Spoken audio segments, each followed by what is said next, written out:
Hello and welcome back to BrainWeird.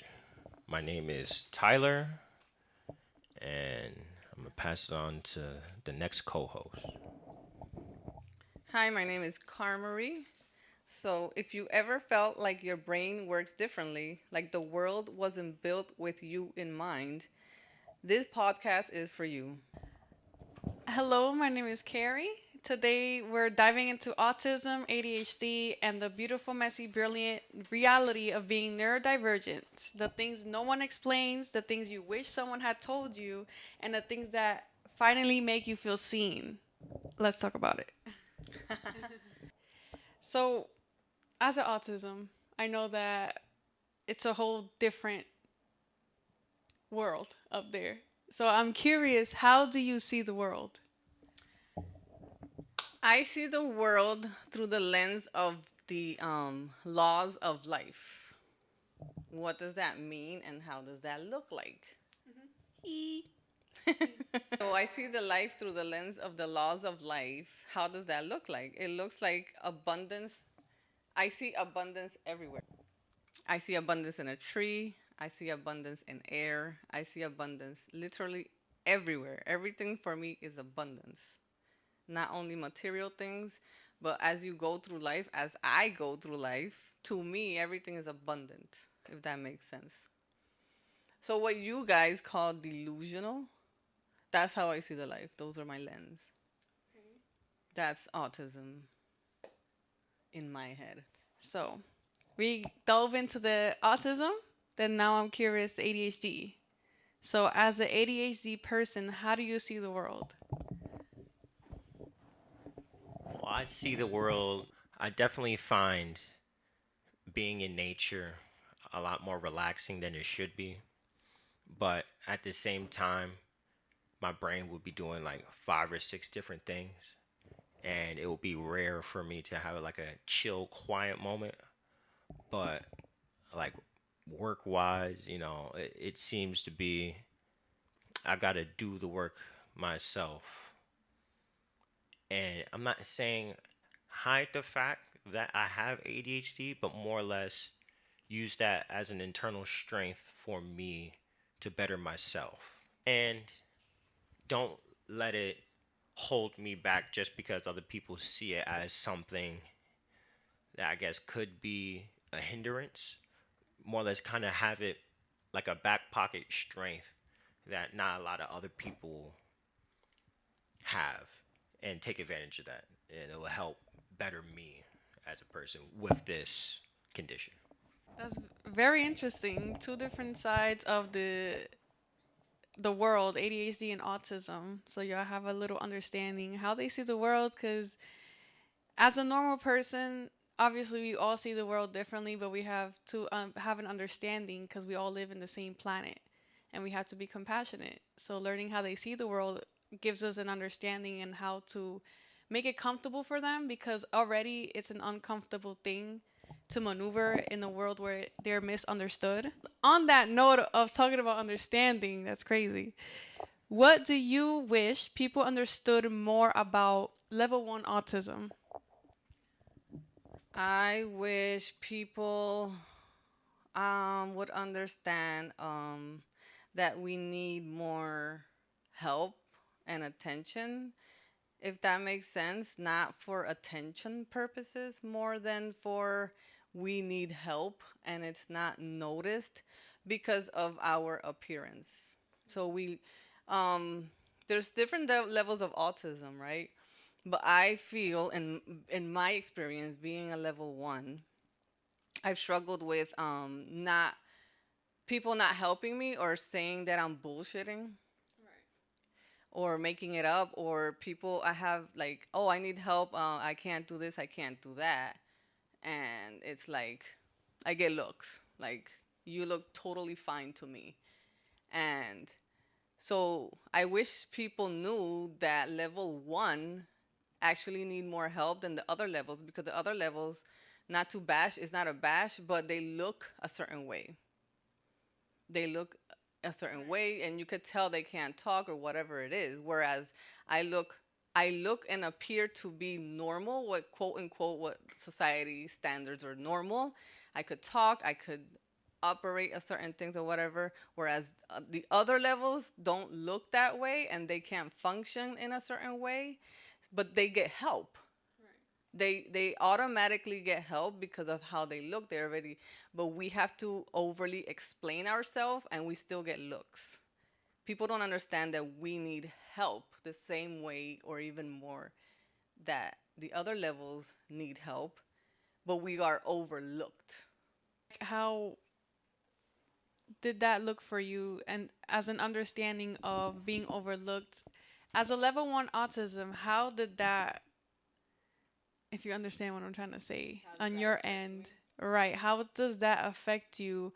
Because from our, as a normal person trying to understand an autism, you do look normal, so sometimes it gets overlooked. They're like, oh, she's okay, or oh, Pick she it is up. that so simple, why can't she do it?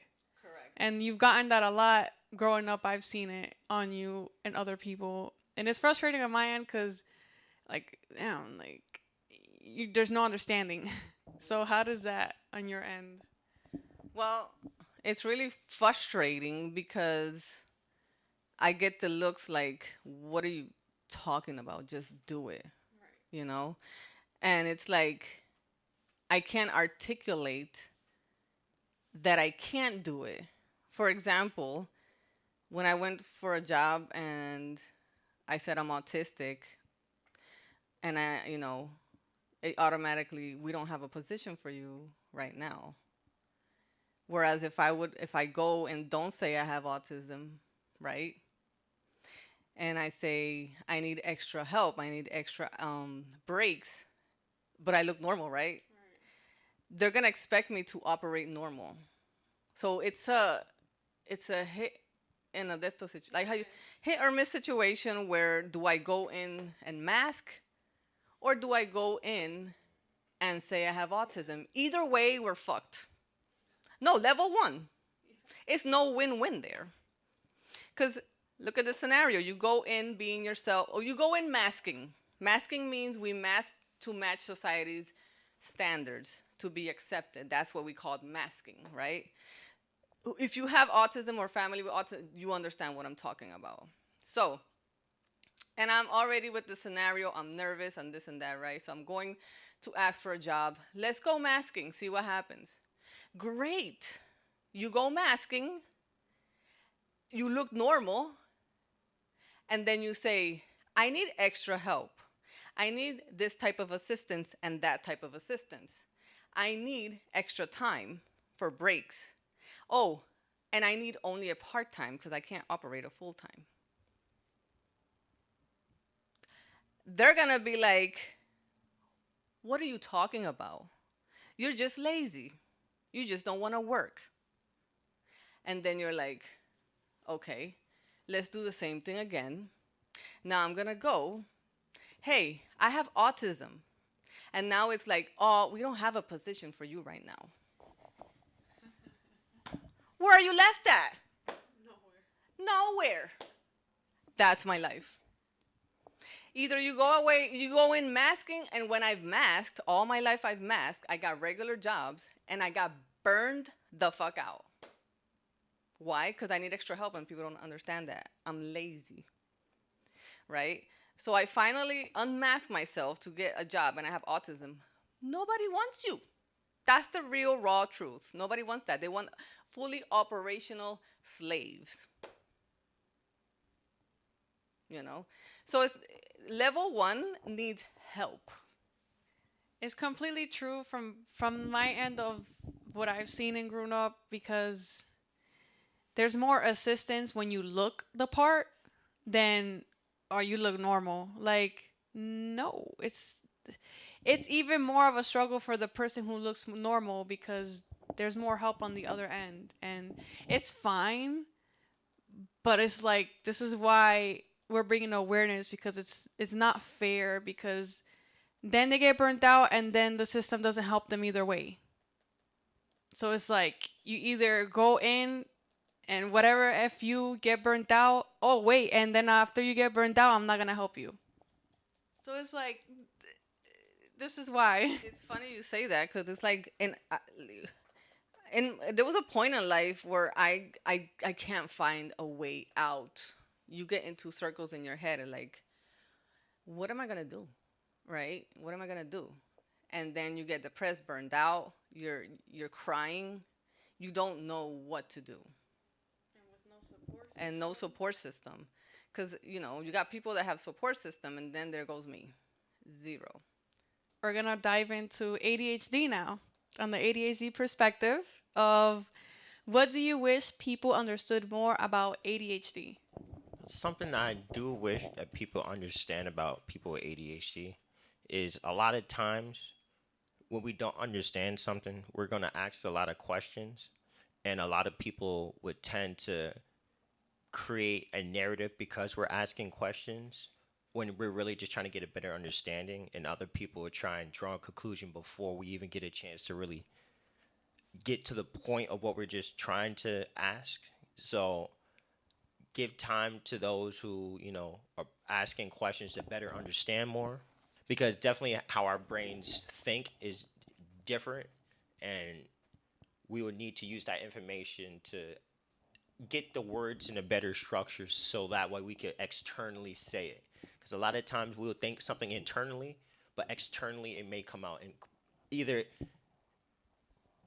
to some people maybe incorrectly or improper or might be harsh, but it's just a straight up way on how we would explain things that is happening in our head. Yeah, just be have more time with people with ADHD.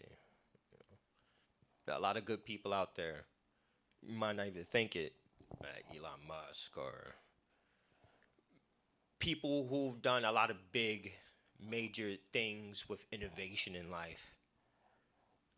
They have a lot of these similar conditions like autism, ADHD, and in their own private sectors, they will use this conditions to better themselves and end up doing all the extra work because their brain allows them to be hyper focused on a lot of multiple things at the same time.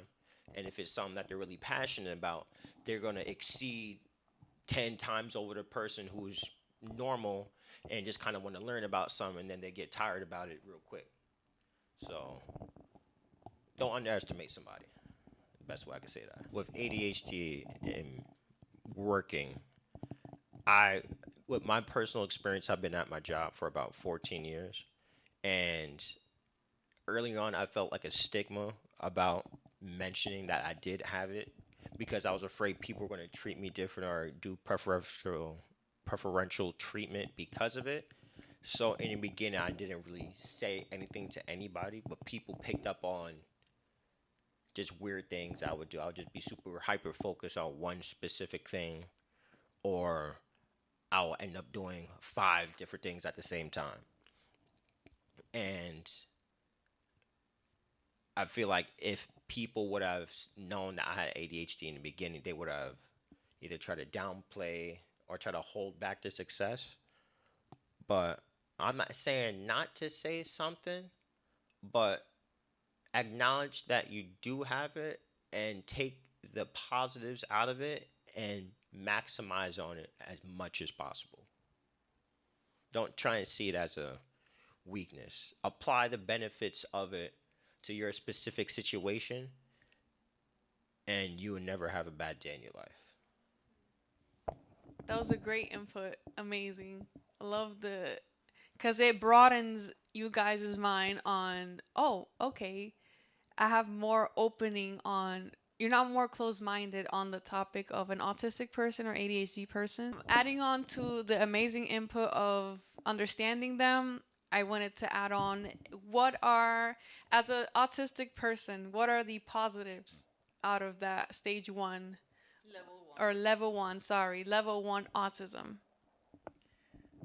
The positive side is how I view the world as a beautiful lens. Like, yeah, I'm not gonna lie, it's a beautiful lens. The way I see the world, um, I don't see like anything as negative. I try to any opportunity I get, any mishap or whatever, there's I always find a positive side to it. no matter what. So that's how that has helped me maneuver life, is the way we see the world is what helps us move forward, if that makes sense. And as an ADHD person, what are the positives out of how you see the world or any input that you have said earlier, the positive things about it? Well, I would say a decent positive about ADHD is always your brain is always thinking, whether it be helpful or not. Your brain is always going to be thinking about what you're talking about or how to innovate some. Or if you see something, there'll be times where we just be talking. I'm just have a thought out of nowhere and be like, "Hey, I noticed this. Why don't we try this or something like that?" So it could definitely be a benefit when it comes to like ideas making or what's a good one? Like ideas to come up with like products or just random quirky thoughts like stuff that you see like in as seen on TV shows, you know. We could come up with a lot of random good stuff, but it will be up to us to do the work to make those ideas reality. That makes sense. As a ADHD person, I know that your thoughts are constantly on the go, racing. Do you at some point get overwhelmed, and how do you maneuver that? I have the perfect example of this. So the other day, I bought some lights to put up on the wall, and I had a drill. I had the right tools. Just go into the wall, simple. Just drill, baby, drill. And the drill bit wasn't really working, so I tried my best. And I'm not gonna lie, I kind of just gave up. I was just like, "Fuck this. Put it down. Worry about this another day." And I would rather have that happen instead of me continue to try to fight with it, and then either something breaks or I ended up hurting myself because I tried to do something a different way because I wanted to make the idea happen in that moment in time. But a lot of times I got to remind myself I have the tools and the things to get it done, but it doesn't necessarily have to immediately get done. It could get done in a timely fashion, or it could take some time, like part by part each day, to figure out like a different solution for it. But when realizing you've hit a roadblock, you don't have to sit at that roadblock in your car to be like, damn, when they gonna move to construction? What are they gonna do? Like, damn, what am I gonna do? Put in GPS, try to find a different route. That's the best way I could explain that. So, as a ADHD person, basically, once you have that idea, so you want to go head on and get it done. And if it doesn't work, it's like, okay, I got to be patient with myself now. Basically. Okay, got you. So, as an autistic person, because I know ADHD brain is a little different, how does that work with you with whatever comes in your head idea wise? How do you maneuver stuff like the situations and hitting roadblocks and stuff like that? Well, it's a similar situation where I have a broad imagination, but execution is the problem because we already solved it in our head and it looked a certain way. But when it comes to execution, it's not really like that. It's like, almost like we're always ahead of ourselves so much that we have to remember that we are in the third density, if that makes sense. Whoever knows, knows. But my personal experience, and that's the beautiful world of autism in my head personally, where I'm always in the ethers, and if you know, you know, that it's already made a certain way, and when I execute, I have to remember when we execute, that's the reminder of, oh, you're not in the ethers, honey, you're in the 3D, so you have to slow down. So it's very similar to that. Like, it's already executed, it's already made, and then you're excited. I got this, and boom, no, you don't. Yeah, it's a reality check, you know. Do you feel like for you, when you have this broad image of what you want to do and how you want to execute it, Do you feel like the broad image, you have a broad image and you want to execute something, do you feel like you get held back because of your autism and because you can't maneuver certain things a certain way as much as, let's say, a normal person can maneuver something more than, like, as a normal person, I can say, okay, I want to do this and I know I can do it. I'm going to look up how to do it and I can do it. Like anything I touch, I can do type of person. Do you feel like for you, once you have an idea and want to do something, is it a struggle for you as an autistic to do it physically with certain things? Like, how does that work? Because I know your brain is very imaginative and you can do it in your head, but how does that interpret for you as an autistic person? Yeah, absolutely. I go through that every day, and that's very extremely frustrating because I have a broad imagination, but me personally, I don't have the so in quote called talent that, for example, knowledge she has. I need extra help when it comes to computers, this, that, and the third. So it's very, very frustrating because I'm like, oh, da da da da da, all this. But when I execute, I don't know how to operate certain things, certain computers, certain ways. How do I get to that, you know? And it was the same in school. It was like I couldn't operate the same way everybody was operating physically, so it's highly frustrating. Like that's how I get shut down. Like that's the burnout because it's like in your head you're already building things and you're doing, but I don't know how to get there if it makes sense physically. Like um, also I get if I'm driving, let's say I want to go somewhere, I get lost. Many obstacles.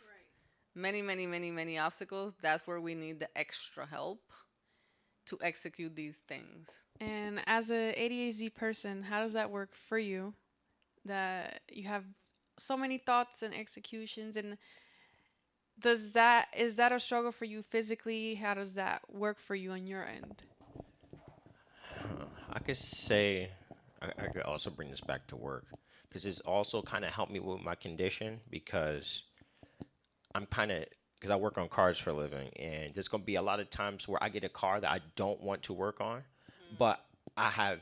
I'm not saying I don't have no choice, but I'm the type of person to where if I have a problem in front of me, I'm not going to be able to relax or sleep until I at least have an answer going towards what the problem is, or at least have a solution going towards that. And a lot of times at work, I tend to find the information that's at least going to push me in the right path so that way my brain could calm down. Because if not, I'll be up the whole night Googling, going on Reddit, ask ChatGPT, looking what the actual manufacturer's information to at least find something that could at least be like, I could go look at this the next day and allow my brain to at least calm down and get to out of work mode when I'm not in work. So working on things to where I wasn't prepared for has helped me with my condition with that. If that makes sense. So basically, for you, is more like you just you know you can do it and you won't stop until you find the solution. You can't sleep.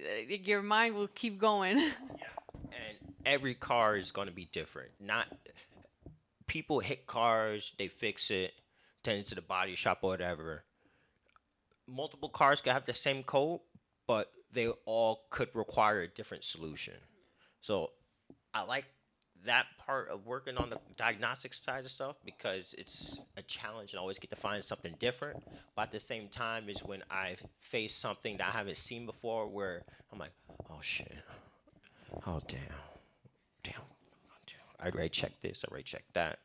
What's there to go? And then sometimes I have to get external forces, whether it be from directly from the manufacturer or from the shop foreman, to where it will give me some help and guidance. But working more on things that I'm not used to has helped my brain allow itself to not be too overwhelmed and consumed with getting stuck in a moment. Talking about getting stuck. Me personally, I get stuck. For example, if if you say go do groceries, right? So I don't know. A lot of autism. Me personally, I can't stand the crowds.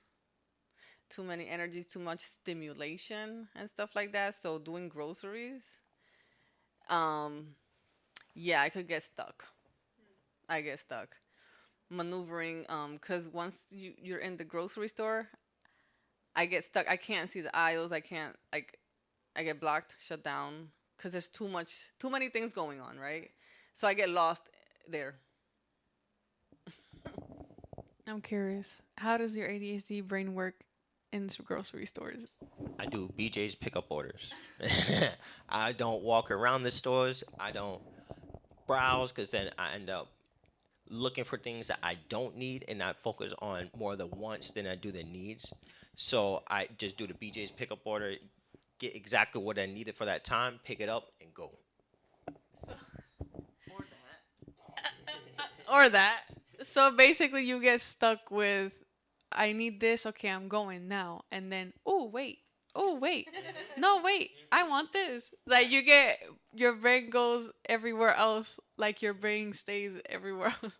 Recently, I had to focus on getting the needs more than the wants because a lot of the wants, the dreams in my head will be so overwhelming to where I was like, oh, I'll find a way to make this happen. But the needs, I'll push that back for like a week or two, and now I'll be like, damn, this feels great, but I really need this right now. So I always remind myself, needs over wants. Once you got your needs done and you have the availability to get the wants, by all means, if it ain't hurting your pockets or hurting other people or being negative to society or have any negative connotation, go for it. How did you maneuver that as a kid? Because I know that you went through it, you learned, but I know in the beginning you must have been, a little all over the place. So how did that feel for you as a child trying to learn how to do that? Before I started working, I would get an allowance, and then I will always go to Stop and Shop. I always try and find like a Matchbox toy, a Hot Wheels toy, and then once I got older, my grandmother told me about like a checking account, all this stuff, kind of like balance, checkbook, and all this stuff. And then I'll get the things, but then I'll put it in, but I don't be knowing the taxes. So I would have to basically, at that point in time when I had that little bit of money I had to be like, all right, do I really want this right now? Nah, I don't need it. Let me just. A thought that I put into my head was if I didn't need it now, I could just save up the money and then just continue to build the money instead of always getting what I want and then always have a limited amount to get what I want. So I'd rather have a bigger amount to get bigger things to when I'm actually prepared to get it, I got those things ready instead of seeing the things that I want and then not being able to get it. That makes sense. And I know that as an autistic person, you and me being with you growing up, um, when I was little, I couldn't help you a lot. So how did you, as a single mom, maneuver your autism, going to grocery stores and maneuvering us?